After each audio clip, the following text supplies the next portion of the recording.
dimanche matin à tous. Quelle joie de se retrouver encore ensemble ce matin pour louer notre Dieu victorieux. Amen!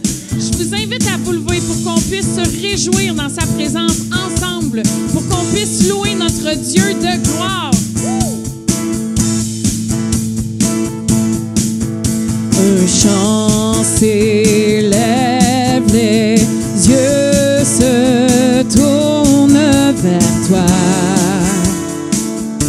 se tournent vers toi.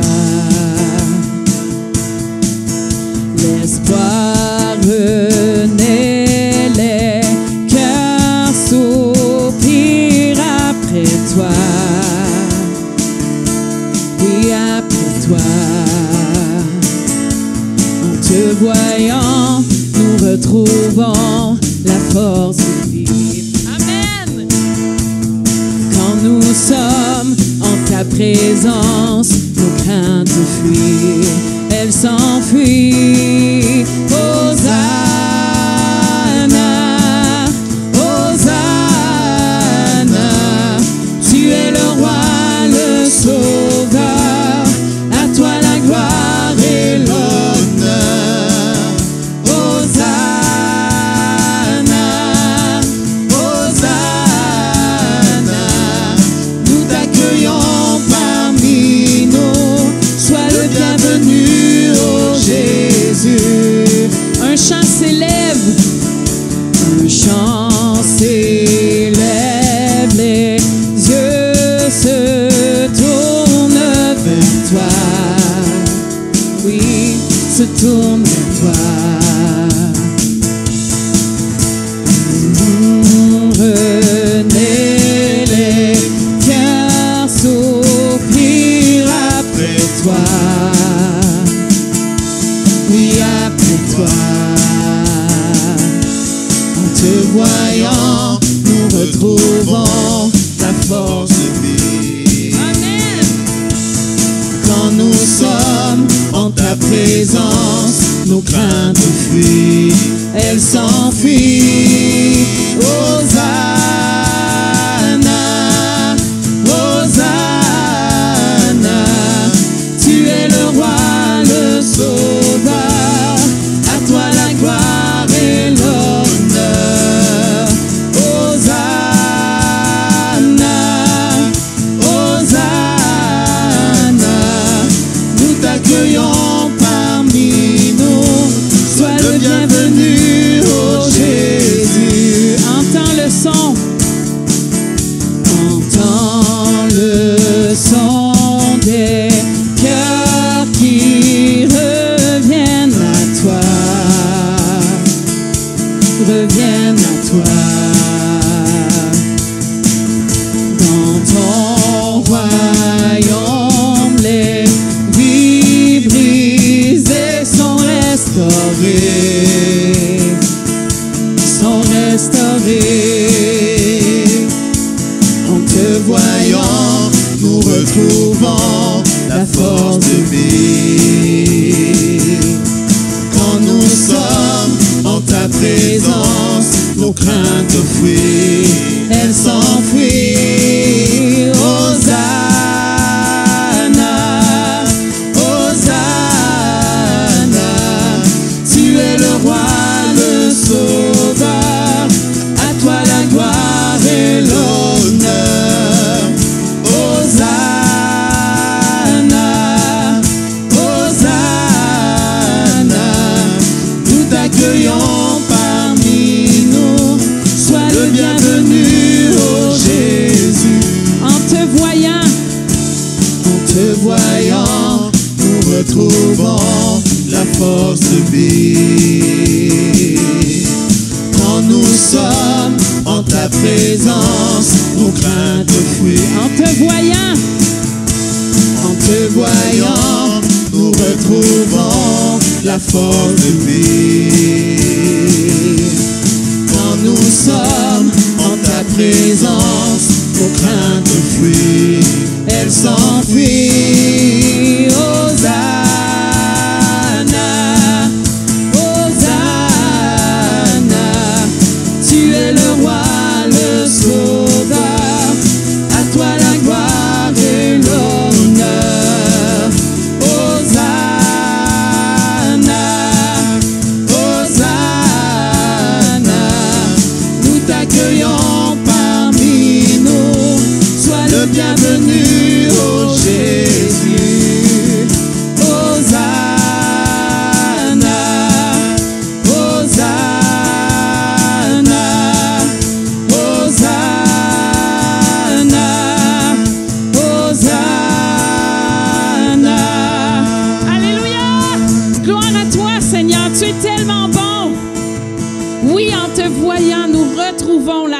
force de vivre. Tu es notre force. Tu es tellement bon, Seigneur, avec nous. Et on veut te louer. On veut louer le nom de Jésus. Amen.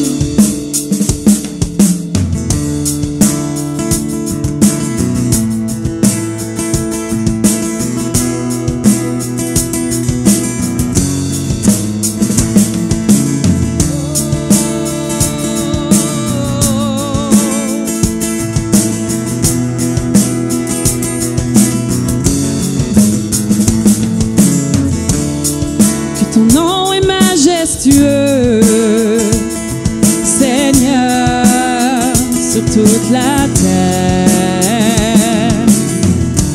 Ton nom est fort et puissant, ton nom est glorieux et grand. En lui nous sommes sauvés. Que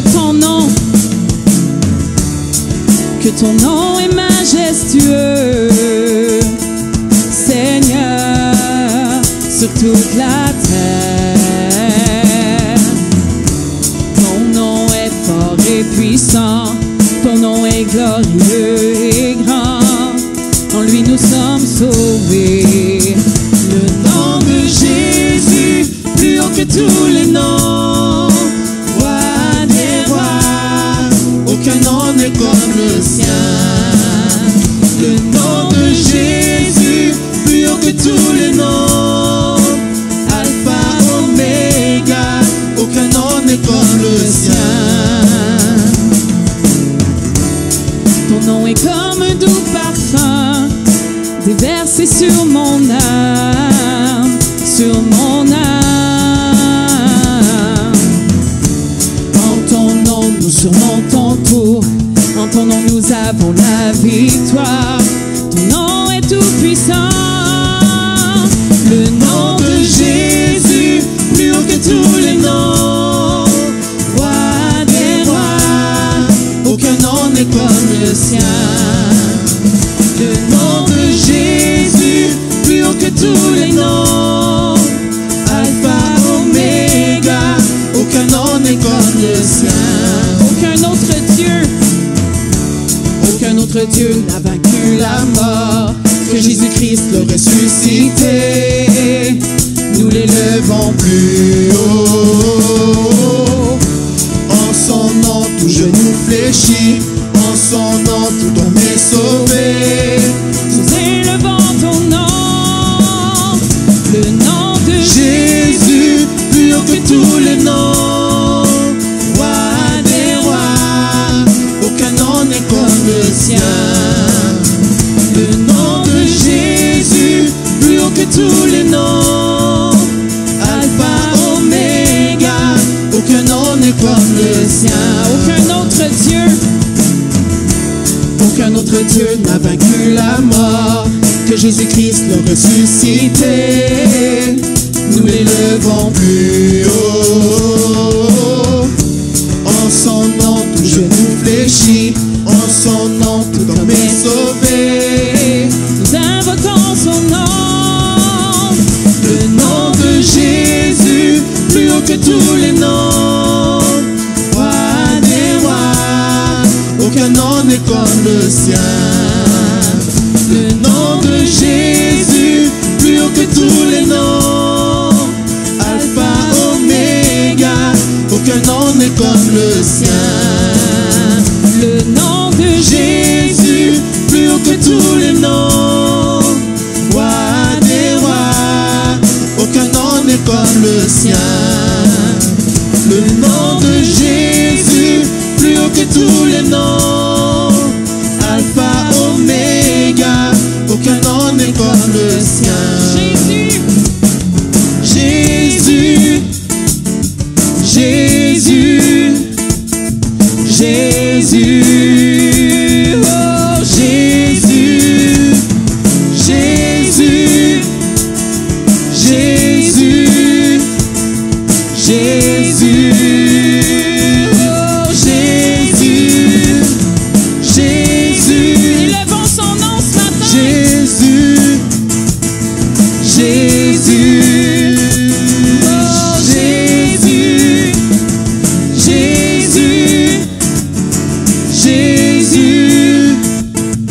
Jésus, oh Jésus, le nom de Jésus, plus haut que tous les noms. Roi des rois, aucun nom n'est comme le sien. Le nom de Jésus, plus haut que tous les noms. Alpha, Oméga, aucun nom n'est comme le sien. Oh non, Seigneur, aucun nom n'est comme le tien. Il n'y a personne comme toi. Tu es le Dieu de victoire. Et même si on est dans la vallée, tu es la victoire dans la vallée, Seigneur. On est toujours dans la victoire avec toi. Tu es notre joie. Tu es tellement bon. Ah oui, Seigneur, on est tellement bénis. Jésus, le nom de Jésus, plus haut que tous les noms. Roi des rois, aucun nom n'est comme le sien. Le nom de Jésus, plus haut que tous les noms. Roi des rois, aucun nom n'est comme le sien. Le nom de Jésus, il n'y a personne comme toi.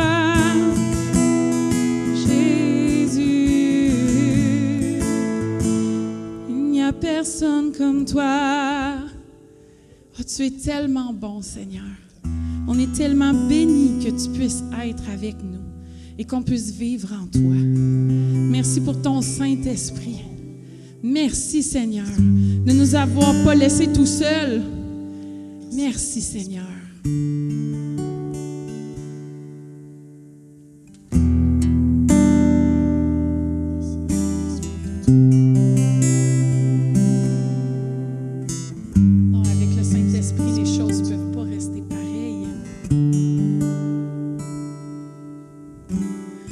Quand il descend, oui, tout s'arrête. Il y a transfert entre ciel et terre. Quand il descend, l'atmosphère change. Il y a transfert entre ciel et terre. Quand il descend, quand il descend, oui, tout s'arrête. Il y a transfert entre ciel et terre. Quand il descend, l'atmosphère change. Il y a transfert entre ciel et terre. Le Saint-Esprit est là. Le Saint-Esprit est là. Le Saint-Esprit est là. Le Saint-Esprit est là. Quand il descend, oui, tout s'arrête. Il y a transfert entre ciel et terre. Quand il descend, l'atmosphère change.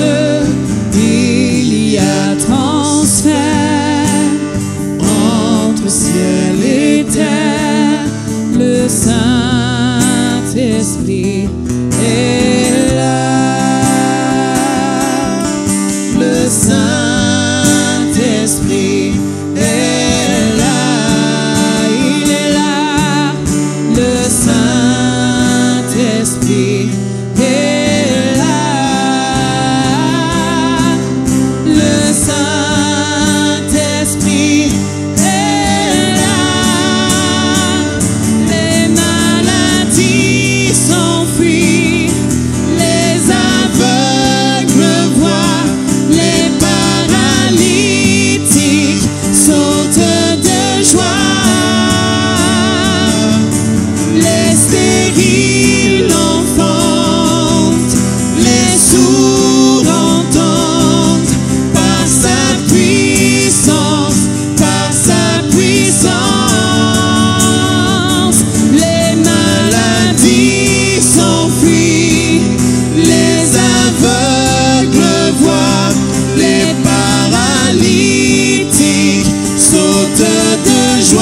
est là.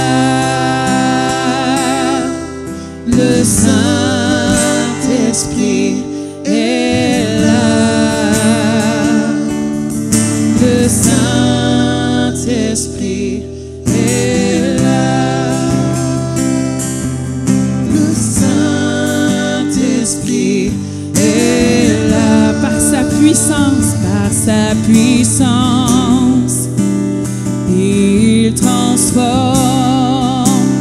Par sa puissance, il guérit.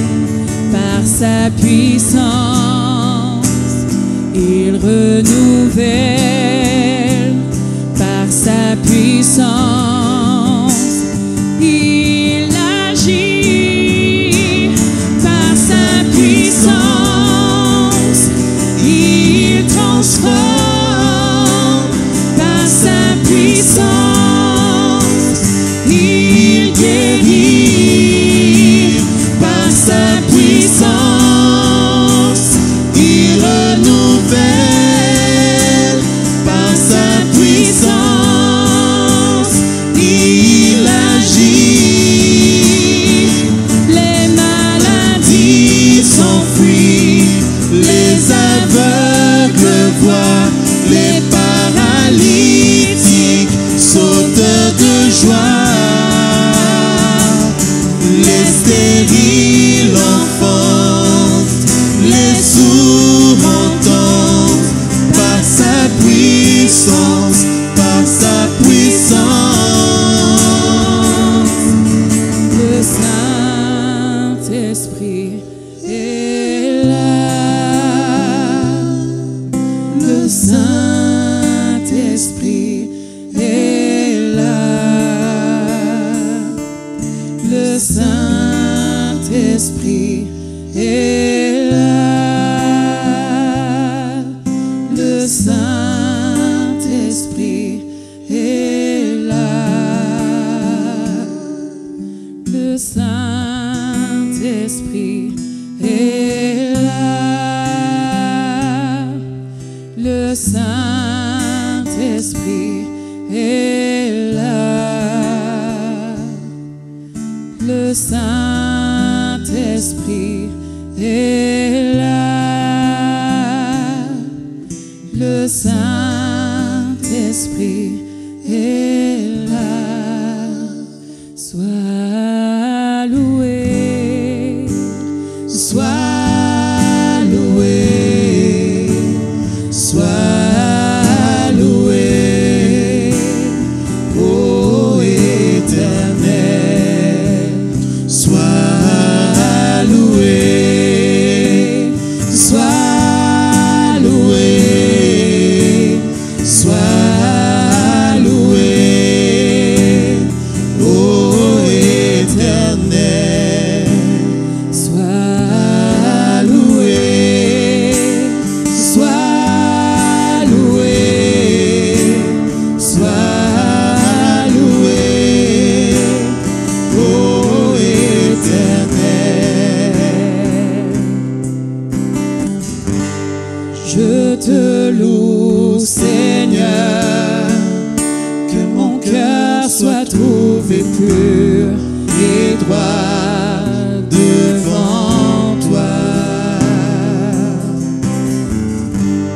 Je te loue, Seigneur, que ma vie te rende gloire, que ma voix te loue. Je te loue, Seigneur, que mon cœur soit trouvé pur et droit devant toi. Je te loue, Seigneur, que ma vie te rende gloire, que ma voix te loue. Sois loué, sois loué, sois loué, ô Éternel.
vivant, tu es présent. Oui, tu es bon, oui, tu es grand.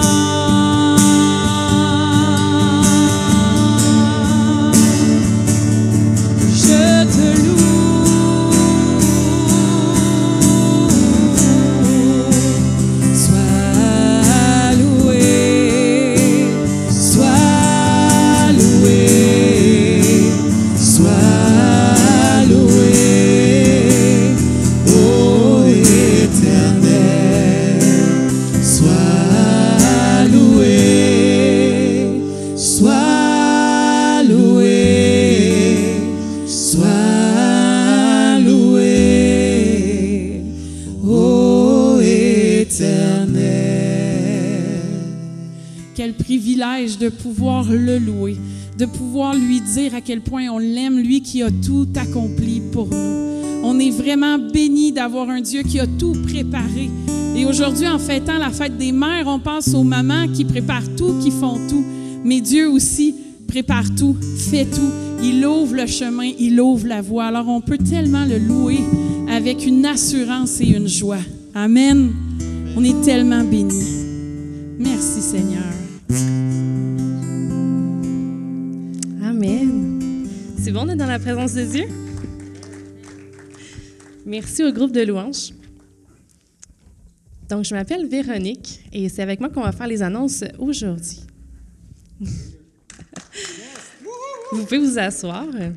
Et avant de commencer, j'aimerais souhaiter la bienvenue, que vous soyez en ligne ou en présentiel avec nous. C'est toujours un bonheur de vous voir. Aujourd'hui, comme Annick l'a dit, c'est un jour un peu spécial. C'est la fête des mères. Et toute l'équipe de l'Église La Vie Comblée vous souhaite une très joyeuse fête des mères à tous les mamans. Donc, on y va avec la première annonce. Le projet En route vers l'école est lancé. Notre désir, en fait, c'est de fournir un sac d'école neuf rempli de tout le matériel nécessaire pour une année aux enfants de la ville de Drummondville qui sont de familles démunies. Pour ce faire, l'Église, évidemment, est déjà en contact avec les organismes et les écoles. Mais la bonne nouvelle, c'est que vous pouvez aussi inscrire un enfant que vous connaissez, qui pourrait avoir besoin. Pour ce faire, deux façons simples.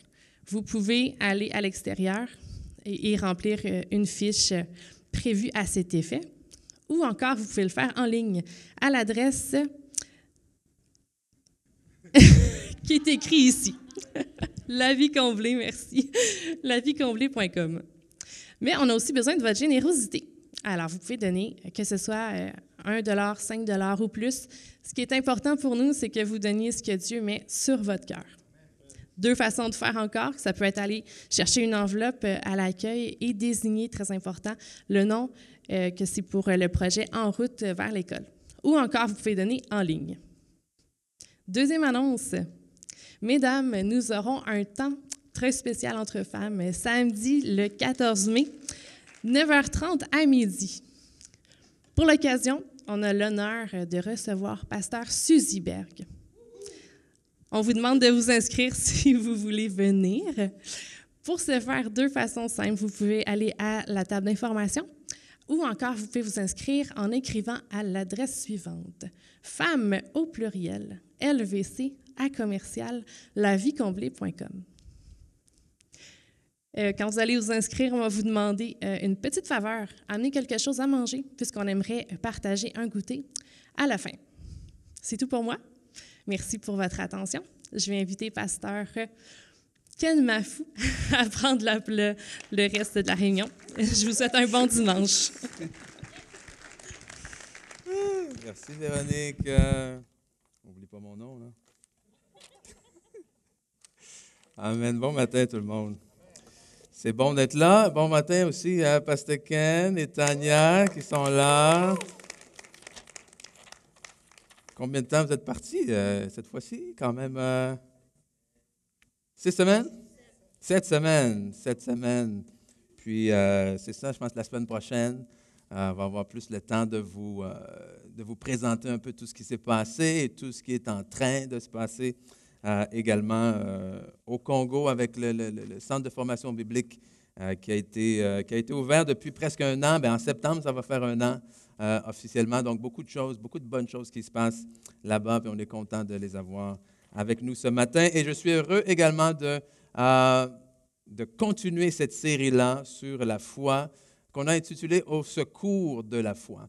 Et puis, pour vraiment mettre la table pour qu'est-ce qu'on va apporter aujourd'hui, je pense que c'est important de juste revenir. On va prendre quelques instants pour revenir sur la fondation, sur la base de cette série-là et le verset clé, si on veut, qu'on a pris pour nous guider, nous diriger au long de cette série, que l'on retrouve en Luc chapitre 22. Donc, Luc chapitre 22, les versets 31 à 34, on va lire ça ensemble. Luc 22, 31 à 34, le Seigneur dit, « Simon, Simon, Satan vous a réclamé pour vous cribler comme le froment. Mais j'ai prié pour toi afin que ta foi ne défaille point, et toi, quand tu seras converti ou quand tu seras revenu, affermis tes frères. » Seigneur lui dit, « Pierre, je suis prêt à aller avec toi et en prison et à la mort. » Et Jésus dit, « Pardon, Pierre, je te le dis, le coq ne chantera pas aujourd'hui que tu n'aies nié 3 fois de me connaître. » Et puis, ce qu'on parle ici vraiment, c'est quoi? C'est le fait que Jésus, d'une certaine manière, avertit ou prévient Pierre, ou lui dit que des épreuves vont arriver. Vous allez être tentés, vous allez être passés par le feu. Et je veux juste que tu saches que pendant ces épreuves-là, moi, je vais prier pour toi. Je ne vais pas prier pour toi pour que tu puisses passer à côté de l'épreuve. Je ne vais pas prier pour toi pour que cette épreuve-là s'éloigne de toi. Non, non, non, je vais prier pour toi pour qu'à travers l'épreuve, non seulement tu puisses traverser cette épreuve, mais que ta foi pendant l'épreuve et de l'autre côté reste forte encore. Amen. Et des fois, ce qu'on avait dit, c'est ça. C'est qu'on aime, et avec raison, il n'y a pas personne qui aime avoir des épreuves. Qui aime avoir des épreuves ici? Qui aime avoir des problèmes, des défis? Okay? Non. Et notre réflexe, évidemment, c'est quand il y a quelque chose qui arrive, on prie, on demande à Dieu de l'éloigner. Mais ici, Jésus dit, d'une certaine manière, écoute, il y a des épreuves, parfois, qu'on ne peut pas éviter. Il y a des épreuves qu'on peut éviter. Il y a des épreuves qui sont simplement une question de jugement, une question de décision, une question de mauvais choix, ou peu importe. Mais il y a des épreuves qui nous attendent. Il y a des épreuves qui, même si vous marchez, je vais vous dire ceci, même si vous marchez à 100%, à tous les jours, exactement dans les plans et les projets que Dieu a préparés pour vous avant la fondation du monde, combien d'entre vous savez plutôt que vous aurez des épreuves? Parce que vous avez un adversaire. Vous avez quelqu'un, justement, qui ne veut pas que vous arriviez à destination. Amen? Donc, Jésus dit, je prie pour toi. Je prie pour ta foi. Je prie pour que tu restes ferme, pour que tu restes solide. Alors, on a vu, la première fois, on a vu au niveau des épreuves. La semaine dernière, on a posé la question basée sur la foi en Dieu. On a posé simplement cette question-là, me fais-tu confiance? Parce qu'à la fin de la journée, ça revient juste à ça. Est-ce que tu fais confiance à Dieu? Parce que tous les scénarios que tu peux te faire, toutes les raisons que tu peux trouver, à la fin de la journée, tu devras les confronter à cette question-là. Oui, malgré tout ça, je ne nie pas que ces choses-là sont en place. Je ne nie pas que ces choses-là arrivent, mais finalement, est-ce que tu me fais confiance quand même? Est-ce que tu fais confiance que malgré ce qui se passe, ma parole va arriver, comme je te l'ai promis? Et aujourd'hui, je veux vous poser une autre question. Non seulement me fais-tu confiance, mais aujourd'hui, qu'est-ce que tu vois? Et je devrais dire peut-être pas seulement qu'est-ce que tu vois, que décides-tu de voir? Et on va lire un passage dans la parole de Dieu que je pense que plusieurs d'entre vous connaissez. Mais pour ceux et celles qui sont peut-être moins familiers, ce n'est pas grave, on va le lire ensemble. Vous allez avoir aussi les versets à l'écran que l'on retrouve en 2 Rois, chapitre 6, versets 8 à 17. Qui va comme suit, le roi de Syrie était en guerre avec Israël, et dans un conseil qu'il tint avec ses serviteurs, il dit, mon camp sera dans un tel lieu. Mais l'homme de Dieu fit dire au roi d'Israël, garde-toi de passer dans ce lieu, car les Syriens y descendent. Et le roi d'Israël envoya des gens pour s'y tenir en observation vers le lieu qui lui avait été mentionné et signaler s'il est né l'homme de Dieu, pardon. Cela arriva non pas une fois, ni deux fois. Okay? Donc, il y a un roi, le roi de Syrie, qui veut aller en guerre, qui, dans le secret, fait une stratégie et dit, on va attaquer de tel côté, mais l'homme de Dieu, Élisée, on va voir, par l'intervention divine, a connaissance de ce plan-là et avertit le roi d'Israël, non, ils vont t'attaquer de tel côté. Donc, le roi est prévenu. Donc, les plans du roi de Syrie, à chaque fois, échouent. Le roi de Syrie, verset 11, a eu le cœur agité. Il appela ses serviteurs et leur dit, mais ne voulez-vous pas me déclarer lequel de nous est pour le roi d'Israël? Donc, il pense qu'il a un traître. L'un de ses serviteurs répondit, mais personne au roi, mon Seigneur, mais Élisée, le prophète qui est en Israël, rapporte au roi d'Israël les paroles que tu prononces dans ta chambre à coucher. Hein? Et le roi dit, allez et voyez où il est, et je le ferai prendre.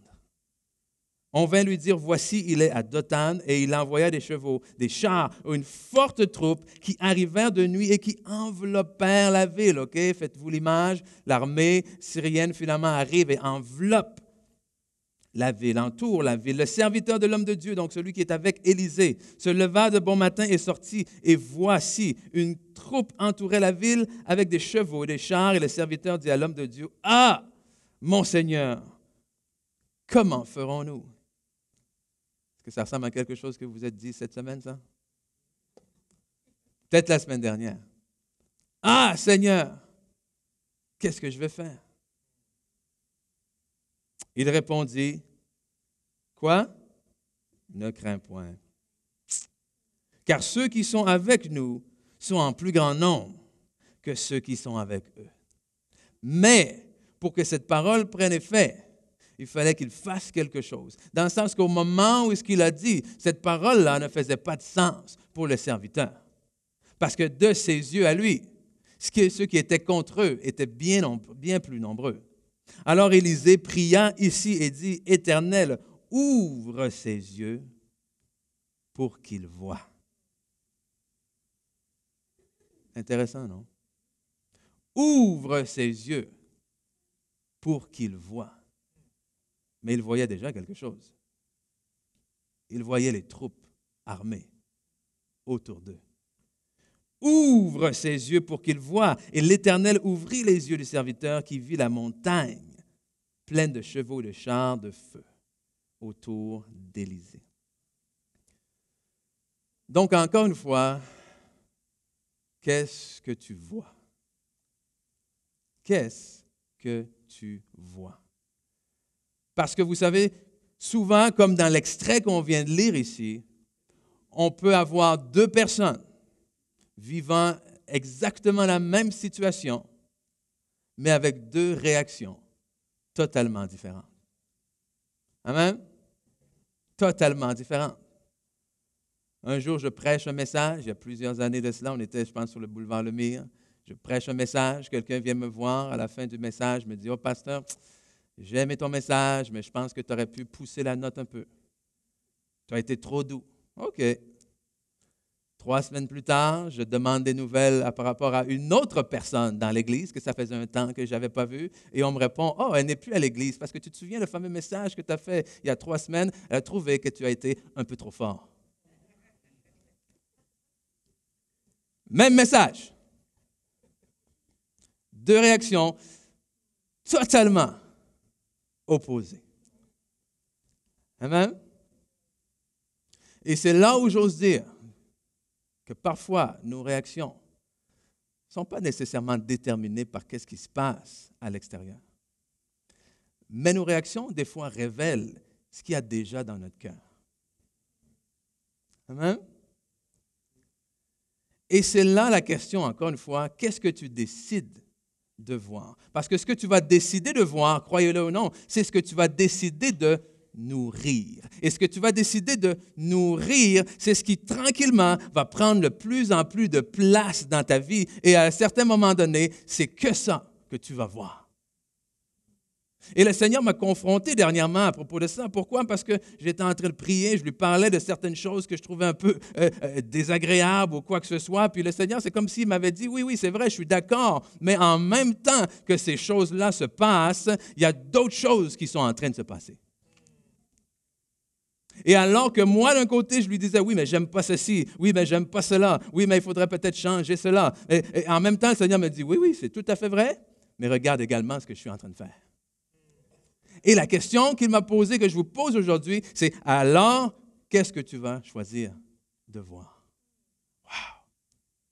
Parce que ce que tu vas faire par la suite va dépendre de ce que tu vas décider de voir. Amen? Et c'est la même question pour vous aujourd'hui. Est-ce que tu décides de voir là où tu aimerais être rendu et que tu n'es pas encore rendu, ou tu décides de remercier Dieu pour tout le chemin que tu as fait déjà? Est-ce que tu décides de voir l'argent peut-être qui te manque aujourd'hui, ou tu décides de remercier Dieu qui pourvoit quand même à plusieurs de tes besoins? Est-ce que tu décides de regarder les choses que les gens peuvent dire contre toi, ou tu décides, vous savez, des fois on peut avoir 10 commentaires, vous savez comment c'est là, OK? On reçoit 10 messages ou 10 commentaires. Il y en a 9 qui sont excellents. Il y en a un qui est un peu désagréable, auquel vous allez penser tout le reste de la journée. En tout cas, moi, je suis comme ça. OK? Qu'est-ce que tu décides de voir? Qu'est-ce que tu décides de lire? Qu'est-ce que tu décides de regarder? Et quand les épreuves, les situations viennent contre nous, c'est ça la question. Je vois ce que Dieu n'a pas fait, entre guillemets, ou je décide de focusser sur ce qu'il a déjà fait et sur ce qu'il me promet, pardon. Parce qu'il faut comprendre que comme dans l'extrait qu'on vient de lire ensemble, il y a toujours deux réalités. Toujours. Non seulement il y a deux réalités dans le sens que, et c'est la vie, hein? La vie, elle est comme ça. La vie, c'est un mélange de dire qu'en même temps qu'il y a des occasions de tristesse, en même temps il y a des choses qui arrivent, que c'est la joie, en même temps que le bonheur est là, en même temps que le mal est là, en même temps que l'espoir est là, en même temps le désespoir est là. Et tu peux vivre une vie, aujourd'hui tu as assez d'éléments dans ta vie si tu veux être dépressif, mais tu as assez d'éléments aussi dans ta vie si tu veux vivre dans la joie. Amen? Tu peux te focusser, regarder les nouvelles et déprimer, ou tu peux lire la parole et être encouragé. Tout va dépendre de ce que tu vas décider de regarder et de te nourrir d'eux.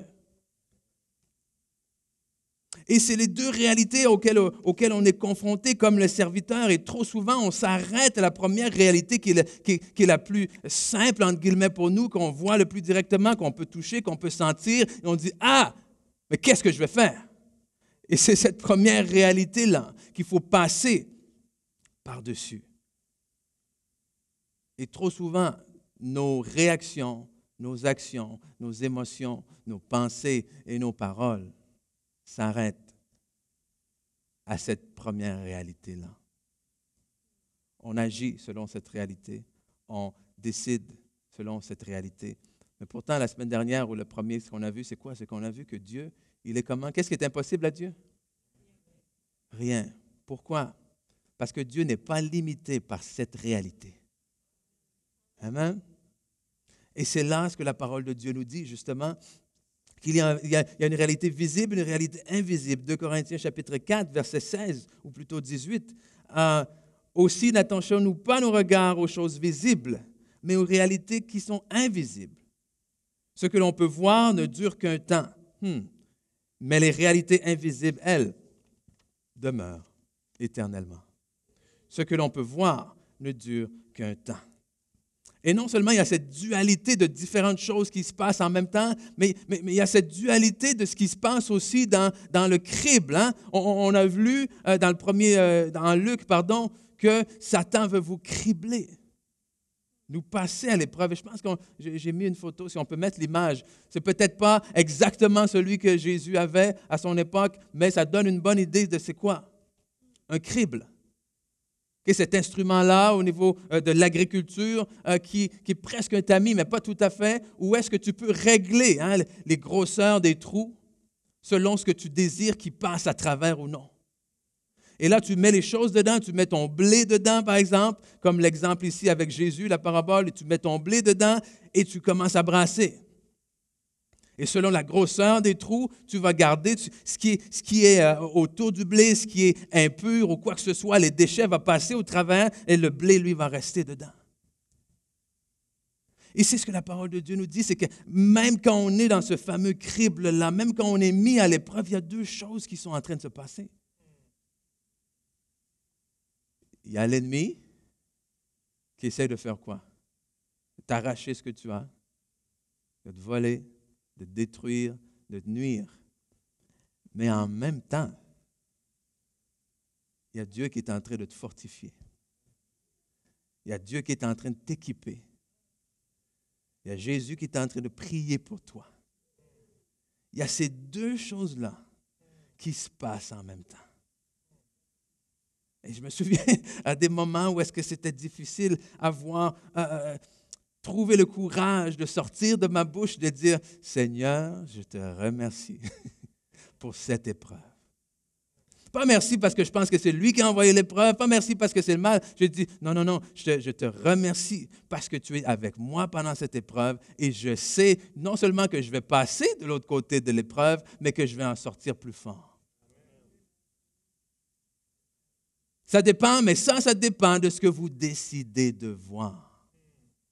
Vous ne sortez pas de l'autre côté de l'épreuve plus fort si vous voyez simplement tout ce que vous êtes en train de perdre, plutôt que qu'est-ce que le Seigneur est en train de bâtir. 1 Pierre, écoute ce que la parole de Dieu nous dit d'ailleurs. 1 Pierre chapitre 1, versets 6 et 7. Réjouissez-vous à cette pensée. Okay? Réjouissez-vous, réjouissez-vous. Que même si actuellement vous êtes dans la tristesse parce que vous devez endurer, pendant quelque temps encore, diverses épreuves et tentations. Rappelez-vous qu'elles éprouvent la réalité de votre foi. Wow! Qu'est-ce qu'on avait dit la première fois? On a dit le crible ou l'épreuve fait quoi? L'épreuve sépare le vrai du faux. L'épreuve met au défi votre foi. L'épreuve, justement, comme c'est si bien dit ici, éprouve la réalité de votre foi. L'épreuve fait en sorte, est-ce que je dis Alléluia juste le dimanche ou je suis capable de le dire aussi le lundi matin quand j'arrive au travail et que j'ai de mauvaises nouvelles? Et augmente sa valeur. Le feu du creuset éprouve et affine bien l'or qui disparaît pourtant un jour, mais beaucoup plus précieuse est la foi qui a résisté à l'épreuve. Elle vaudra la louange, la gloire et honneur lorsque Jésus réapparaîtra. Beaucoup plus précieuse. Beaucoup plus précieuse. Vous comprenez maintenant pourquoi, justement, l'ennemi essaie d'enlever votre foi. Pourquoi? Parce qu'un chrétien qui a passé à travers l'épreuve, un enfant de Dieu qui a enduré la tempête, un enfant de Dieu qui endure le feu, et qui, de l'autre côté, non seulement reste debout, non seulement reste fort, mais continue à adorer, à louer Dieu, à dire combien il est grand, combien il est bon. C'est dangereux. Amen. Donc, c'est pour ça qu'il veut vous distraire. Et c'est ce que j'appelle des distractions. Et c'est des dures distractions. Okay? Quand j'ai mal dans mon corps, c'est dur d'appeler ça juste une distraction. Amen. Quand j'ai de la misère à payer mes factures, c'est plus qu'une distraction. Mais pour l'adversaire, ce sont des distractions. C'est des choses qui cherchent simplement à vous détourner de l'essentiel qui est quoi? Ayez foi en Dieu. Amen. Parce que si vous avez foi en Dieu, toutes ces choses-là, vous seront données par-dessus. Mais non seulement il y a la réalité, la dualité qu'on retrouve dans le creuset, mais évidemment, il y a cette réalité, cette dualité qu'on a justement au niveau spirituel, cette bataille entre le monde spirituel et le monde naturel, cette bataille entre le fait que la Bible dit que nous vivons dans ce monde, mais nous ne sommes pas de ce monde. Donc, il y a une tension. Il y a une tension. Et c'est là où ça me fait toujours rire lorsque j'entends les gens des fois dire, oui, mais la religion, la foi, c'est pour les faibles et tout ça. Oh, non. Non. Parce qu'une fois que tu mets ta foi en Dieu, tu dois, à partir de ce moment-là, vivre avec la tension. La tension entre le naturel et le spirituel. Hein? Parce qu'avant ça, toutes tes données sont dans un monde. Simplement. Amen? Tu vis dans un seul monde, tu es dirigé par un seul monde, tu prends tes décisions par une seule réalité. Mais au moment où tu décides de croire en Dieu, au moment où tu décides de dire « Hey, il y a plus que ce que j'arrive à voir de mes yeux », au moment où tu dis « Non, non, non, non, non, j'appelle les choses qui ne sont pas comme si elles étaient », à ce moment-là, il y a une tension. Amen. Et c'est ça qu'on appelle le combat de la foi. Amen. Pourquoi qu'on appelle ça un combat? Parce que ce n'est pas facile à tous les jours. Amen. Parce qu'il y a des moments où ça tire peut-être un peu trop. Tu as envie de lâcher là. Amen. Mais on vit entre la tension. La tension entre ce que je vois, mais ce que je décide de voir. La tension entre ce que je ressens, mais ce que je décide de croire. La tension entre ce qui m'arrive, mais ce que je décide de croire qui va m'arriver. Oh là là. C'est une tension, cette tension qu'Abraham a vécue, que plusieurs autres hommes et femmes de Dieu dans la parole ont vécue. Mais j'aime cet exemple-là tout particulièrement. Je l'ai trouvé dans la version Parole vivante. J'espère que vous allez aimer ça aussi. Regardez bien, Romains chapitre 4, versets 19 à 21, version Parole vivante nous dit, en parlant d'Abraham, naturellement, il savait bien qu'étant presque centenaire, son corps n'avait plus le pouvoir de procréer. Tension du naturel. Oh, naturellement, il savait. Hein? C'est ça la foi. La foi, ce n'est pas de nier les choses. Oh, naturellement, il savait très bien que son corps n'avait plus le pouvoir de procréer. Il savait aussi, toujours dans le naturel, que Sarah n'était plus en état d'avoir des enfants. Mais, on va dire ensemble, toutes ces considérations ne l'ont pas fait vaciller dans sa foi. Hein, on a dit quoi? Toutes ces considérations, toutes ces distractions ne l'ont pas fait vaciller dans sa foi. Mais au contraire, verset 20, s'appuyant sur la promesse divine, il ne succomba pas au doute. Puisant sa force dans la foi, il fit honneur à Dieu, étant pleinement persuadé que Dieu est capable de tenir parole et d'accomplir ce qu'il a promis. Ça revient à la question qu'on s'est posée. Est-ce que tu me fais confiance? Es-tu pleinement persuadé que je suis capable d'accomplir ce que je t'ai promis?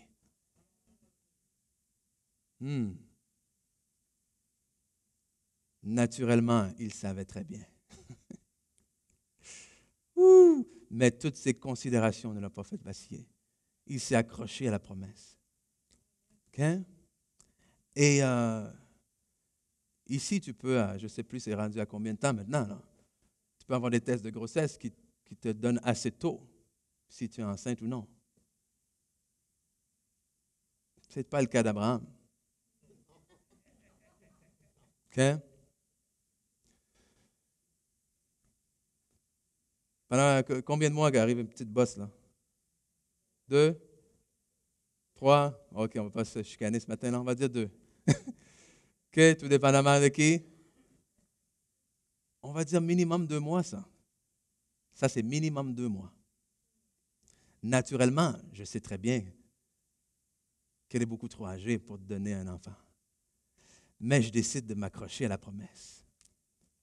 Pendant 2 mois, minimum. C'est ça la tension de la foi. C'est ça le combat de la foi. Le naturel, c'est quoi? C'est ce à quoi, par contre, il a succombé au départ. Le naturel, c'est, hey, OK, va vers ta servante. Le naturel, c'est quoi? C'est compromettre le meilleur de Dieu. Le naturel, c'est je reçois une promesse à laquelle je veux croire, mais que je ne crois pas que j'ai les dispositions nécessaires pour accomplir cette promesse-là. Donc, je dis, oui, Seigneur, je veux ta promesse, mais je prends un contrôle de manière d'arriver à ta promesse. Donc, est-ce qu'on peut encore vraiment appeler ça de la foi?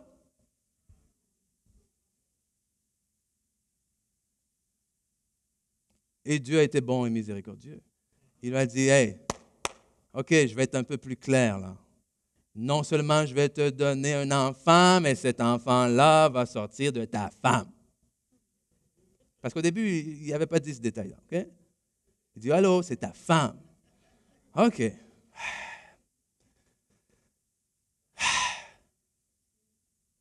Tension. Tension. Et je ne sais même pas si je peux dire ça, non? Pas le danger. Des fois, on peut devenir trop familier quand on lit la Bible. Qu'est-ce que je veux dire par là? C'est parce que tous les miracles se passent en l'espace d'un chapitre. OK?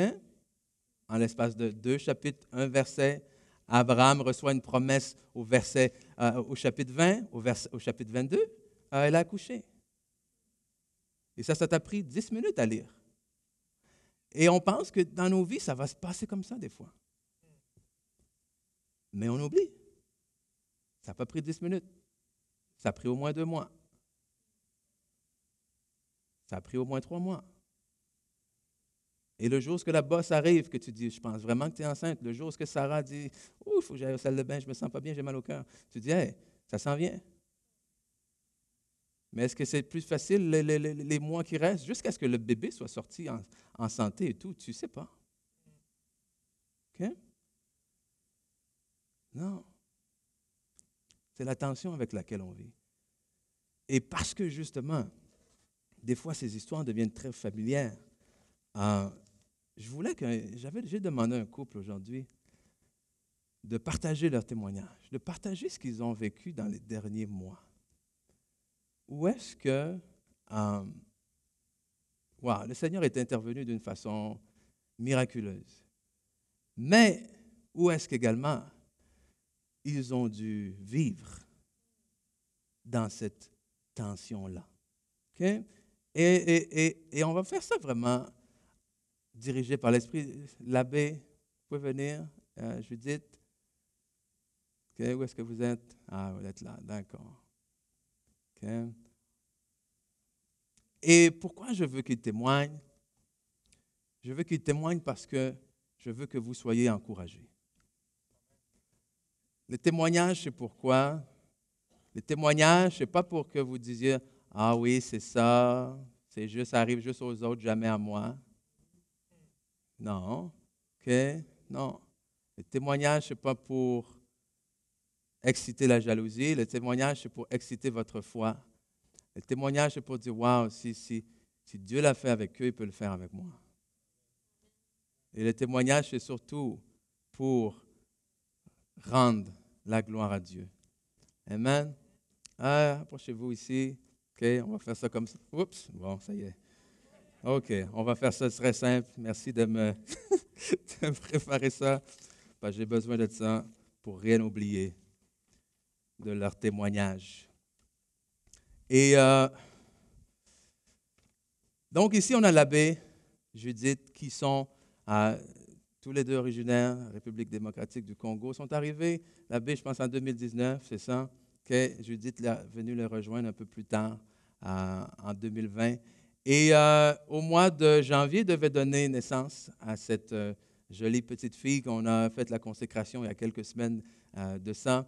Et puis, vous savez, vous êtes tout joyeux, vous êtes contents, vous êtes enceinte, vous attendez votre premier enfant, mais malheureusement, tout ne s'est pas nécessairement passé comme prévu. Okay? Il y a eu des complications au moment de l'accouchement, où est-ce que tout d'abord, au départ, on craignait pour le bébé, parce qu'ils ont dû la provoquer. Hein, c'était déjà la date qui était fixée, avait dépassé. Elle a dit non, il faut la provoquer. Mais en la provoquant au départ, on craignait pour le bébé. Mais ensuite, ils ont réussi à sauver le bébé. Mais par la suite, le problème, c'était maman. Maman qui a commencé à perdre une quantité anormale de sang. anormale et inquiétante au point où ici à Drummondville, directement, ils ont dû l'emmener aux soins intensifs où est-ce que sans rien savoir, le père, il y a son bébé qui est sous observation d'un côté et il y a la mère qui finalement, on lui claque la porte des soins intensifs. Il n'a aucune idée de ce qui se passe avec elle. Et tout ce qu'il voit, c'est sa femme effrayée qui est là, qui s'en va et qui ne sait pas qu'est-ce qui va se passer. Tout ce qu'on lui dit, c'est quelque temps après, c'est non, c'est tellement grave qu'il faut l'amener finalement à Trois-Rivières, où est-ce qu'elle est sous les soins intensifs pendant quoi? Pendant 1 semaine. Dans le coma, intubée. Donc, maman à Trois-Rivières, le bébé à Drummondville et papa qui fait la navette. Vous comprendrez qu'il est épuisé là. Okay? Il m'appelle, je pars avec lui, je l'accompagne à l'hôpital à Trois-Rivières. On arrive dans la salle d'attente, petite salle familiale, et le médecin vient. Et c'est la première fois que je voyais un médecin comme ça. Il dit, sans rien essayer du tout, il dit, je ne vous cacherai pas que nous sommes très inquiets. Okay? Aucunement enrober les choses, on est très inquiets. En termes simples, ça voulait dire on ne sait plus quoi faire. Parce que c'était vraiment ça. On ne sait plus quoi faire, on a tout fait ce qu'on pouvait faire. Et honnêtement, littéralement, c'était tout simplement lui prodiguer les soins normaux et tout. Mais elle était là, intubée, totalement inconsciente, en train encore de perdre du sang. Puis il lui disait, on ne comprend pas. Il y a du sang qui n'arrête pas. Puis à chaque fois, il y a une machine qui enlevait le sang, qui ramenait du sang. Donc, transfusion constante. On lui donnait du sang parce qu'elle perdait son sang aussi rapidement. Donc, eux étaient là, puis ils nous ont permis finalement, parce que d'habitude, c'est quoi, aux soins intensifs, il n'y a pas beaucoup de personnes à la fois, mais pour eux, c'était fini. Pour eux, c'était fin de vie. Donc, ils nous ont permis d'être 3 personnes à la fois. On est allés, oui, parce que c'est grave, maintenant, vous pouvez tous y aller. Fait qu'on est allé à côté, à son chevet, on a prié. Wow, c'était toute une image. Et à ce moment-là, tu te dis, ouh, qu'est-ce que tu décides de voir? C'était vraiment ça. Elle n'était plus là. Okay? Et aucune personne du corps médical n'y croyait encore. Personne. 1 semaine, et finalement, quand on part de l'hôpital, j'étais là aussi avec lui, et le médecin dit, on vous rappelle pour vous donner des nouvelles. Et là, il dit, mais si ça va bien, on ne vous appelle pas. Et là, je dis, ça veut dire quoi? Je dis, vous ne nous appelez pas du tout, juste. Il dit, non, on est trop occupés, il y a beaucoup de choses. Il dit, on ne va pas appeler chaque famille à chaque minute. Puis de toute façon, même s'il y a un peu d'amélioration, on ne veut pas vous appeler trop vite pour ne pas vous donner trop d'espoir et tout. Donc, bref, s'il t'appelle, c'est parce que ça ne va pas. Donc, ça reste comme ça quelques jours et tout. Puis finalement, il reçoit un téléphone et il voit que c'est l'hôpital. Oh non. C'est le médecin qui rappelle pour finalement lui dire, ah oui, il dit, je pense qu'on est sorti du bois. Je pense que le pire est passé. Ou est-ce que sans attendre, sans savoir pourquoi, miraculeusement, elle est revenue, elle a repris conscience, elle a commencé à respirer par elle-même. Et là, il faisait beaucoup de dialyse parce que ses reins, à cause de toute l'opération et tout ça, avaient été extrêmement affectés. Et on dit qu'il faut faire au moins une 15aine de séances. Mais finalement, après 3 séances seulement, ils ont dit non, arrêtez toutes les séances. On a fait les examens, tout est revenu à la normale. Ses reins sont revenus à la normale.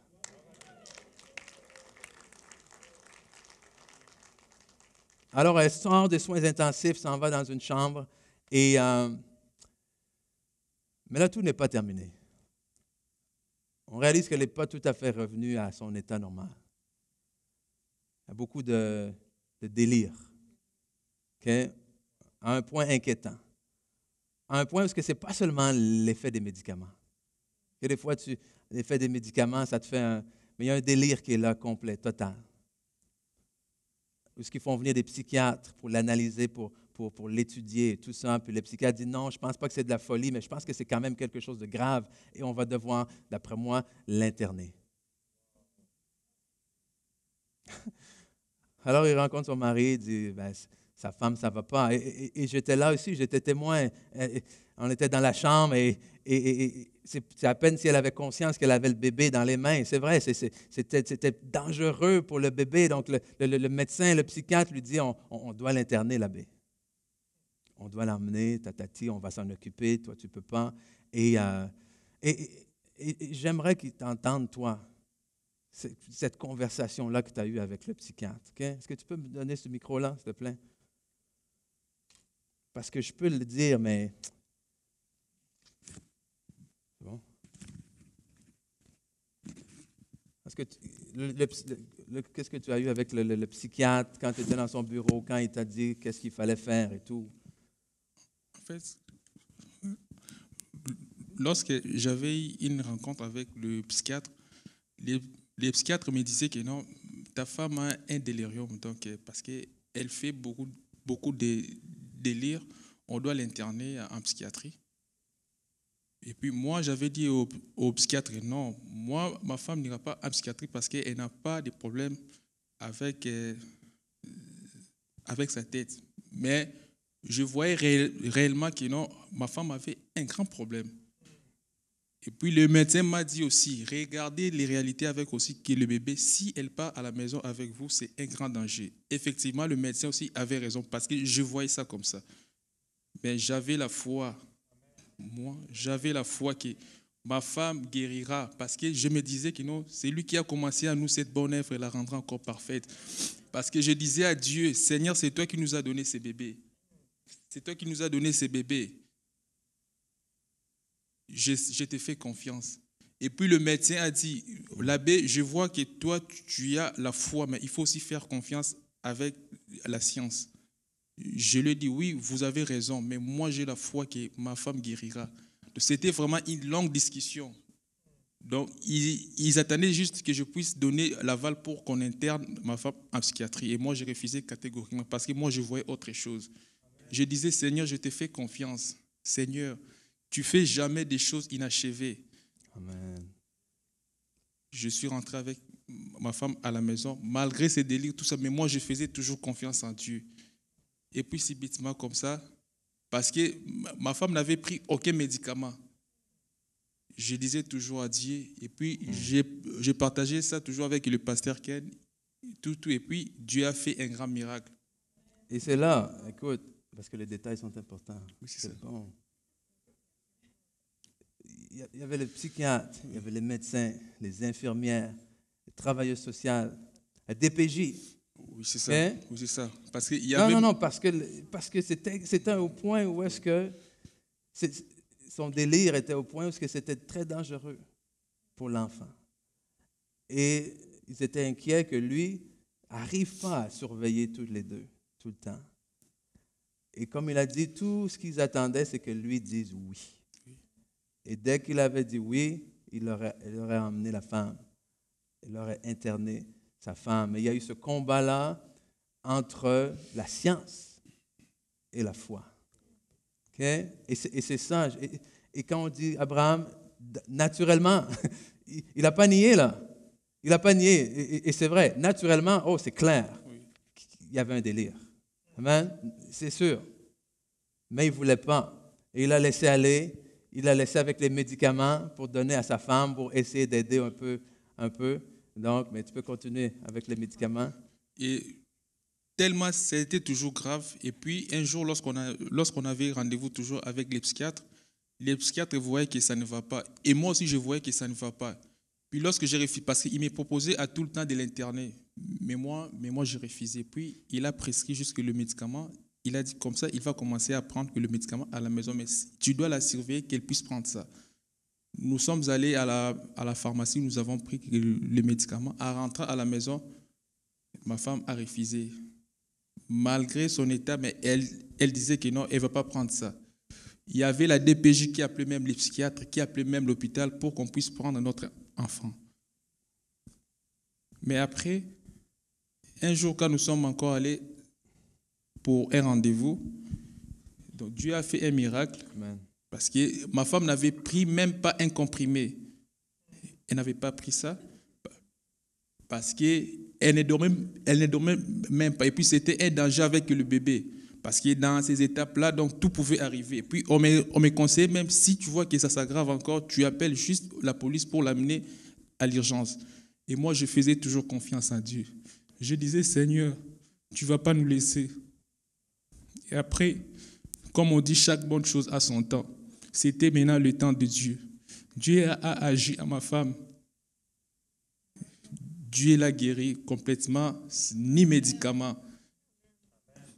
Parce qu'elle dormait et puis elle s'est réveillée. Elle-même a pris la télécommande et elle a ouvert la télévision. Elle met les chansons religieuses. Elle-même commence à chanter. C'était pour moi la première fois depuis qu'on a quitté l'hôpital. Et puis elle-même commençait à prier. Elle commençait à prier. Moi aussi, je l'ai aussi accompagnée. On commençait à prier. C'est là où il y avait maintenant un changement. Et puis lorsque maintenant nous avons maintenant un autre rendez-vous avec les psychiatres étaient étonnés de voir ma femme à bonne santé. Waouh! Elle s'est posé beaucoup de questions. Et puis je lui ai expliqué, elle n'a pris aucun médicament. Je lui avais amené même tous les médicaments. Il y avait tous les médicaments. Et puis, ce que je rends encore gloire, le docteur lui-même m'a dit, l'abbé, ta foi a gagné. Amen. Amen. Il m'a dit, l'abbé, ta foi a gagné. Je lui ai dit aussi, oui, ma foi a gagné. Donc, il était vraiment content parce qu'il disait, j'ai dit, tu n'as pas même, donc tu n'as aucune trace, ni de séquelles. Aucune séquelle. Donc, tu es guéri complètement. Non, l'abbé, vraiment, ta foi a gagné. Donc, c'est pour cela, nous rendons gloire à Dieu. Merci à Dieu parce qu'il nous a fait sortir dans des situations difficiles. Nous avons passé des moments trop douloureux. Je pleurais. Je disais à Dieu, je te fais confiance. Parfois, la foi, c'est oser. Parce que moi, je voyais complètement que ma femme n'était pas dans ces états. Mais je voyais autre chose. Merci aussi au pasteur Ken parce que vous ne nous avez pas aussi laissé pour votre aide spirituelle. Vous étiez toujours là pour m'encourager.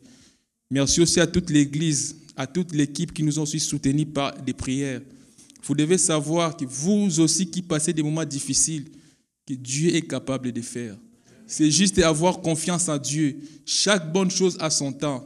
Il n'est pas un fils de l'homme pour mentir. Quelle que soit la longueur, il finira toujours. Ayez toujours confiance en Dieu. Dieu ne ment pas. Et Dieu ne fait jamais des choses inachevées. La confiance. Moi, j'avais la confiance en Dieu que non, Dieu ne va pas me laisser.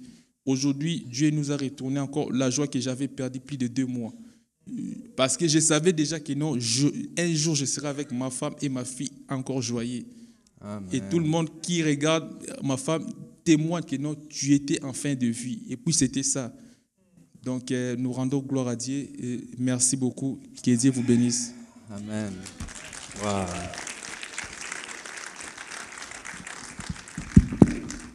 Wow. L'équipe de louange peut venir devant et approchez-vous un peu. J'aimerais qu'on prie pour eux d'abord, avant qu'ils retournent s'asseoir. Oh, hallelujah. Donc, merci Seigneur. Merci pour l'œuvre que tu as commencée en eux, Seigneur. Merci pour ton intervention divine. Hallelujah. Seigneur, comme on a si bien dit, comme l'abbé a si bien dit lui-même, Seigneur, ce que tu commences, tu le termines.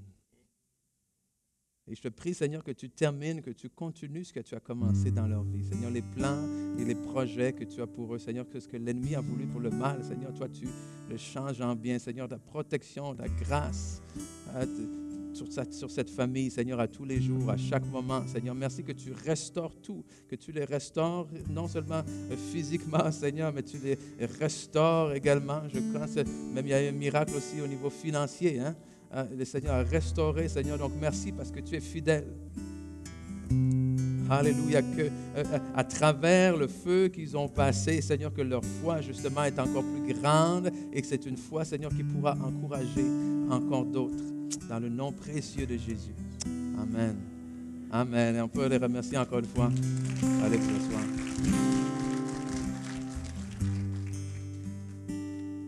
Et je voulais vraiment qu'il témoigne aujourd'hui. Et s'il vous plaît, le message, c'est pas arrête de prendre tes médicaments. OK? Arrête d'aller. Non, c'est pas ça le message. OK? Le message, c'est que c'est jamais fini. C'est qu'il y a toujours de l'espoir. C'est qu'on sert un grand Dieu. Le message, c'est que la foi peut toujours gagner. Pour moi, quand il m'a dit ça, il m'a dit, mon psychiatre, le médecin m'a dit, l'abbé, ta foi a gagné.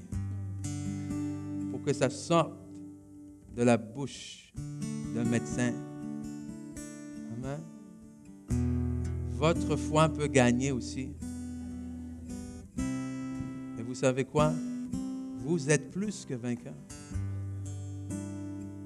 Oh. J'aime tellement, je vais lire ce que ça nous dit, Romains 4.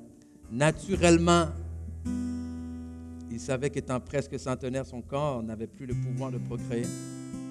Oh, naturellement, quand il allait à l'hôpital et voir sa femme, il y a des choses qui étaient assez claires naturellement. Il y a des choses que naturellement les médecins lui disaient aussi. Mais toutes ces considérations ne l'ont pas fait vaciller dans sa foi. S'appuyant sur la promesse divine, il ne succomba pas au doute, mais puisant sa force dans la foi, il fit honneur à Dieu.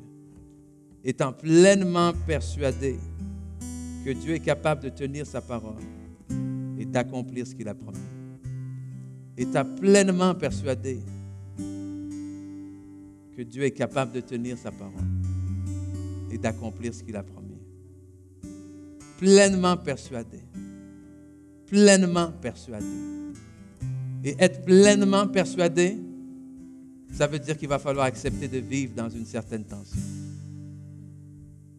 Entre ce jour où il s'est battu, entre guillemets, avec le psychiatre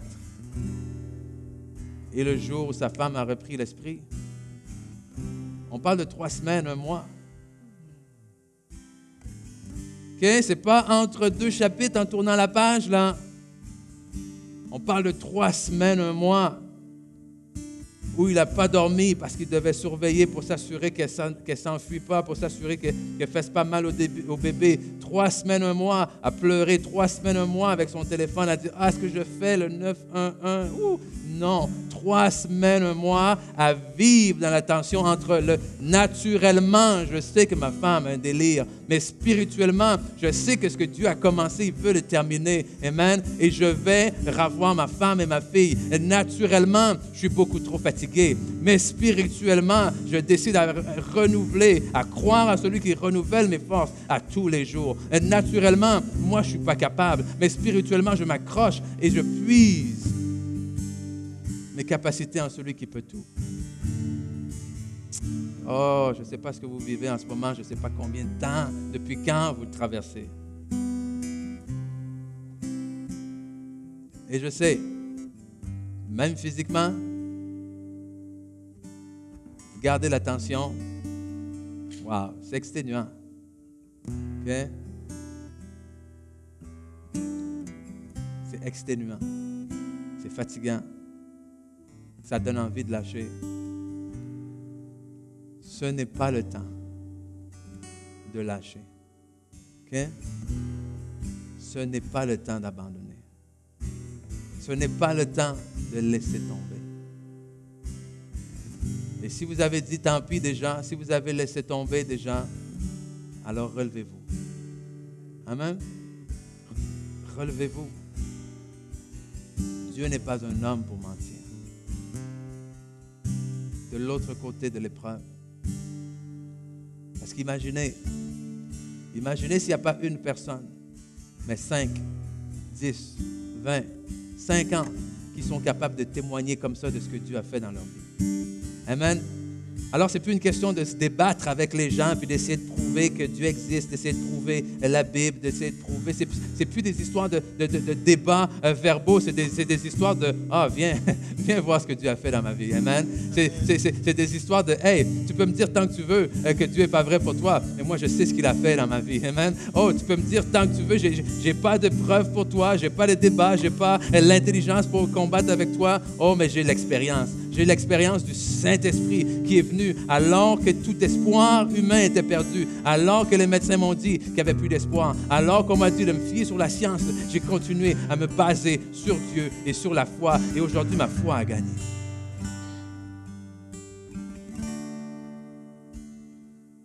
Si on veut que la foi gagne, dans un monde aujourd'hui où justement tout essaie de repousser Dieu, il faut que la foi commence à gagner dans nos vies personnelles, d'abord et avant tout. Et ça n'arrivera pas. Si on ne s'entraîne pas à supporter la tension. Hein? C'est comme aller au gym. Hein? Au début, c'est dur. Je vous mets 2 poids dans les mains comme ça, là. Quelqu'un qui vous tire là, quelqu'un qui vous tire là. C'est compliqué. Mais en s'entraînant, on devient de plus en plus fort. Et curieusement, comment est-ce qu'on s'entraîne spirituellement? C'est à travers l'épreuve. Amen? C'est à travers les tempêtes, c'est à travers les défis. On dit merci Seigneur. Que c'est toi qui es ma force. Merci Seigneur que c'est toi qui es mon berger. Merci Seigneur que c'est toi qui me dirige. Et je sais encore une fois, ça nous met au défi ça. Mais ça sur la foi, ça nous met tous au défi. Mais ça nous met au défi pourquoi? Parce qu'au fin fond de vous-même, vous savez très bien que Dieu vous veut de l'autre côté de cette peur. Que Dieu vous veut de l'autre côté de cette crainte. Que Dieu vous veut de l'autre côté de cette hésitation, de l'autre côté de ce doute-là. C'est là que Dieu vous veut. Parce que c'est là que les gens vont voir que Dieu est grand, que Dieu est bon. Parce qu'il y a des gens qui ont tous les arguments. Il y a des gens qui, comme les médecins, vont vous sortir tous les pourquoi je crois que Dieu n'existe pas. Et je vous dis, si vous ne faites pas attention, et je l'ai vu, il y a des gens qui se font ébranler eux-mêmes dans leur foi parce qu'ils n'ont rien à contredire contre les arguments de certains sceptiques. Mais qu'est-ce qu'on peut dire contre un miracle? Amen? Même les scribes et les pharisiens ne pouvaient rien dire. Lorsque l'homme à la porte, lorsque le boiteux, ils ont dit, la Bible nous dit qu'il était notable pour tout ce qu'un miracle s'était produit. Ils ne pouvaient rien dire. Ça a simplement révélé maintenant leur orgueil. Ils ont refusé de croire en Dieu. Alors aujourd'hui, j'aimerais qu'on prie ensemble. J'aimerais prier comme on a fait à la fin de chaque message. Priez pour votre foi. Priez pour que vous soyez fortifiés. Priez pour que on dise, oui Seigneur, tu ne fais exception de personne. Tu es le même, ce que tu as fait pour eux, Seigneur, tu peux le faire dans ma vie également. Alléluia. J'aimerais qu'on chante le Saint-Esprit. Et alors qu'on chante, qu'on croit, que vous déclarez dans vos vies, dans vos situations, que le même Esprit qui a ressuscité Christ d'entre les morts est là, habite en vous. Et il peut agir encore aujourd'hui. J'ai voulu vous donner ce témoignage-là. Pourquoi? Parce que, encore une fois, parfois, on dit oui, mais c'est dans la Bible, oui, mais c'est Paul, oui, mais c'est Pierre, oui, mais c'est Jésus. Non, c'est l'abbé. Amen? Amen. C'est l'abbé qui a dit non. Il a dit non. Il a dit non. Il a dit non à ce qu'il voyait naturellement. Et il a dit oui à ce qui était encore invisible. Wouh! Alléluia. Oh, merci Seigneur. Oh, merci Seigneur. Alléluia.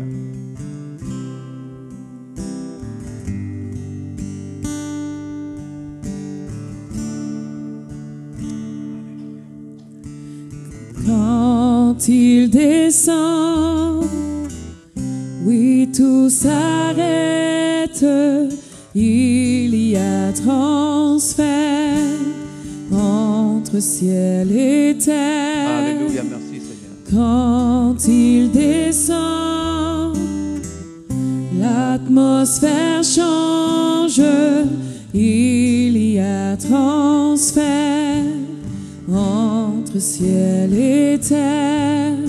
Le Saint-Esprit est là. Merci Seigneur pour ta Le présence. Oh oui, le Saint-Esprit est là ce matin. Oh oui, il est là dans nos vies, il est là tous les jours. Le Saint-Esprit est là. Et là où l'Esprit de Dieu est là, il a la liberté. Le Saint-Esprit est là. Oh oui, quand il descend, alléluia. Quand il descend, oui, tout s'arrête, il y a transfert entre ciel et terre. Quand il descend, Alléluia, chantez-le avec foi ce matin. l'atmosphère Oh, déclarons-le avec foi ce change. matin. Oh, sommes-nous pleinement convaincus. Oh, pleinement persuadés. Le Saint-Esprit est là. Le Saint-Esprit est là. Le Saint-Esprit est là. Le Saint-Esprit est là. Alléluia. Les maladies s'enfuient, les aveugles voient, les paralytiques sautent de joie, les stériles enfantent, les sourds entendent, par sa puissance, par sa puissance. Les maladies s'enfuient, les aveugles voient, les paralytiques sautent de joie, les stériles enfantent, les sourds entendent, par sa puissance, par sa puissance. Sa puissance, il transforme par sa puissance. Oh, y a-t-il quelque chose qu'il ne peut pas faire ce matin par sa puissance? Amen. Par sa puissance, il peut tout. Par sa puissance, rien ne lui résiste. Par sa puissance, il agit. Par sa puissance. Par sa puissance, il transforme. Par sa puissance, il guérit. Par sa puissance, il renouvelle. Par sa puissance, il agit. Par sa puissance, il transforme. Par sa puissance, Oh, alléluia, il Seigneur. guérit. Oh, le Saint-Esprit. Par sa puissance, il renouvelle. Par sa puissance, il agit. Saint-Esprit. Le Saint-Esprit est là. Saint-Esprit n'est jamais là simplement Le comme spectateur. Saint-Esprit est là. Il ne peut pas simplement être spectateur dans vos vies, dans nos vies. Le Saint-Esprit Il veut agir. est là. Il veut transformer les choses. Le Il veut changer les choses. Saint-Esprit est là. Il veut emmener la présence, la puissance de Dieu dans nos Le vies. Saint-Esprit Il veut emmener la joie, la paix dans vos foyers. Il veut amener la restauration dans vos familles. Le Saint-Esprit Il veut faire dans vos vies ce qui est impossible naturellement. Il veut faire dans vos vies ce que le naturel dit non. Dieu, lui, veut dire oui. Amen. Parce qu'il vit au-delà de cette réalité. Il existe en dehors de cette réalité-là. Le naturel n'est pas limité par cette réalité. Dieu n'est pas limité par votre réalité. Dieu n'est pas limité, amen, par vos forteresses. Dieu n'est pas limité par les montagnes qu'il y a dans vos vies, amen, parce qu'il est plus grand que toute montagne. Il est plus grand que toute forteresse. Il est plus grand que toute situation, amen. Et la foi gagne toujours. La foi gagne toujours. Parce que Dieu gagne toujours. Il est plus grand que tout. Celui qui est en nous est plus grand que celui qui est dans le monde. Amen. Comme Élisée a montré à son serviteur, ceux qui sont avec nous sont beaucoup plus nombreux que ceux qui sont contre nous. Alors je veux vous dire ce matin que celui qui est avec vous est beaucoup plus grand que tout ce qui peut venir contre vous. Et plus grand, ça signifie plus fort, ça signifie plus puissant, ça signifie plus équipé, plus capable. Amen. Ça signifie plus de tout, plus sage. Toute la sagesse de Dieu, toute la sagesse dont vous avez besoin pour vous diriger. Dieu est plus grand. Pas juste plus grand. C'est pas qu'il dépasse tout le monde d'une tête. C'est qu'il est beaucoup plus fort. Il est beaucoup plus grand, il est beaucoup plus fort, il est beaucoup plus puissant. Vous trouvez que qu'est-ce qui vient contre vous est fort? Qu'est-ce qui vient contre vous est difficile? La bonne nouvelle, Dieu n'est pas plus fort. Il est beaucoup plus fort. Beaucoup plus. Hein? Et comme j'ai entendu un pasteur dire dernièrement, je ne me rappelle plus exactement les mots qu'il a pris, il a dit, des fois, j'ai l'impression qu'on a plus confiance en la capacité de l'ennemi de gâcher nos plans qu'à celle de Dieu de tenir ses promesses. Ouh! Ouch!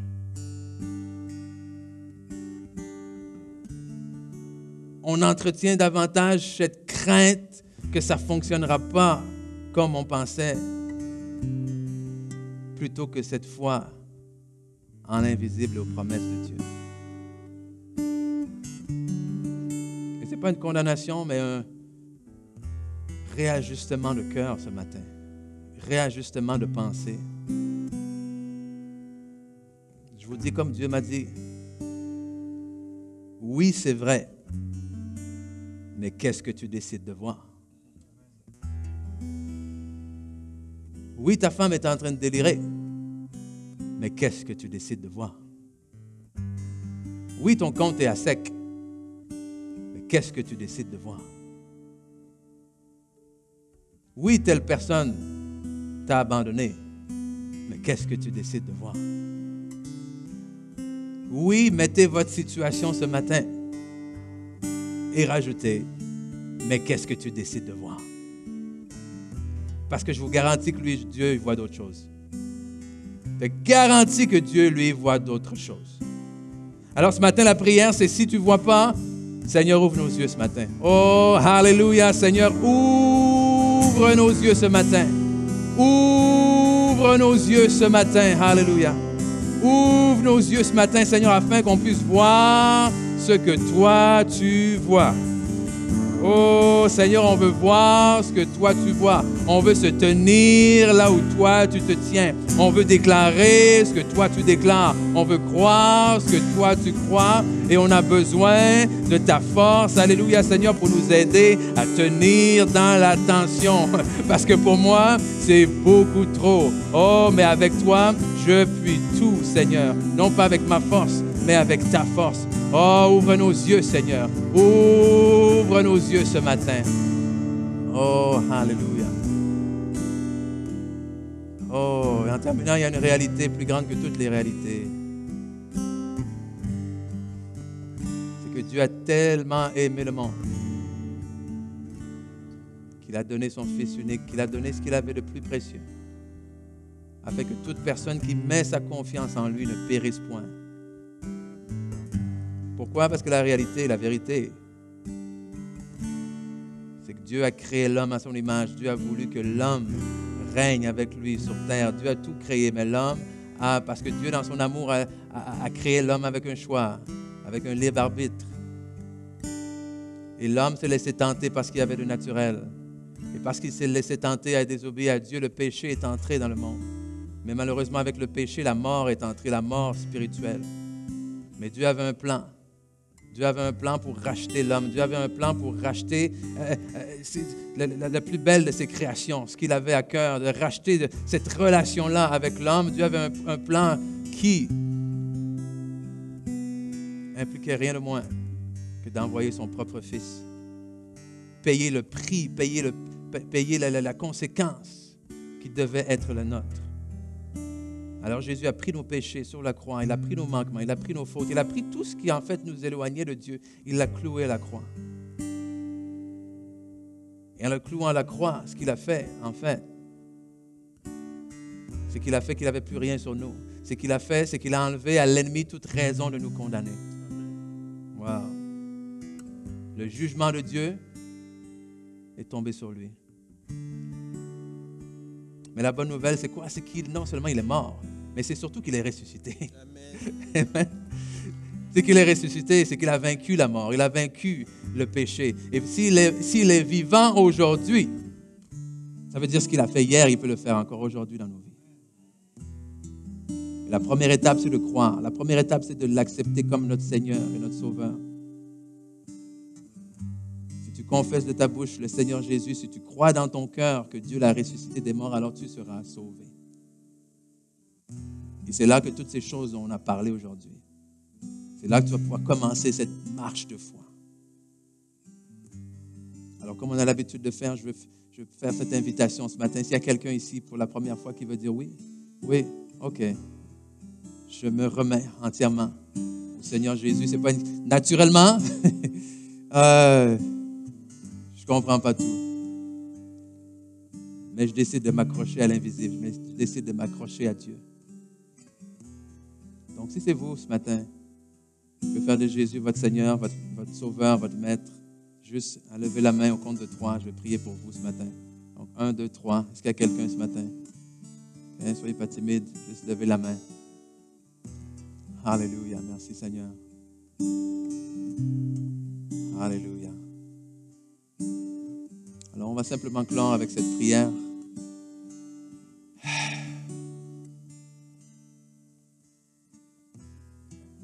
Seigneur, il y a tellement de choses que j'aimerais dire encore. Mais je te fais confiance. Je fais confiance à ton esprit. Que ce qui a été dit ce matin, Seigneur, c'est toi qui vas l'emmener à être compris dans la vie de chaque personne. Et que tu vas aller même au-delà, Seigneur, des paroles qui sont sorties de ma bouche, Seigneur. Et comme on a prié, tu vas aider chaque personne ici présente ce matin à voir. Voir pas avec les yeux naturels, mais voir avec les yeux spirituels. Je te prie de les fortifier, je te prie de les entraîner spirituellement à être capable de vivre avec cette tension spirituelle, de vivre avec cette tension entre le naturel et le spirituel. Je déclare que chaque personne, jour après jour, devient plus fort. Devient plus fort spirituellement. Et que ton Église sera un témoignage, Seigneur. Un témoignage de ta puissance, un témoignage de ta présence, un témoignage, Seigneur, de vie transformée. Pas un témoignage de gens qui sont meilleurs que les autres ou des gens qui ont compris des choses que les autres n'ont pas compris. Non, un témoignage de gens qui ont simplement décidé de te faire confiance.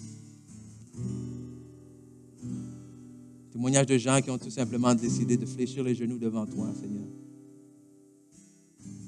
Et de dire, oui, Seigneur, je suis pleinement persuadé. Pleinement persuadé que ce que tu promets, tu vas l'accomplir.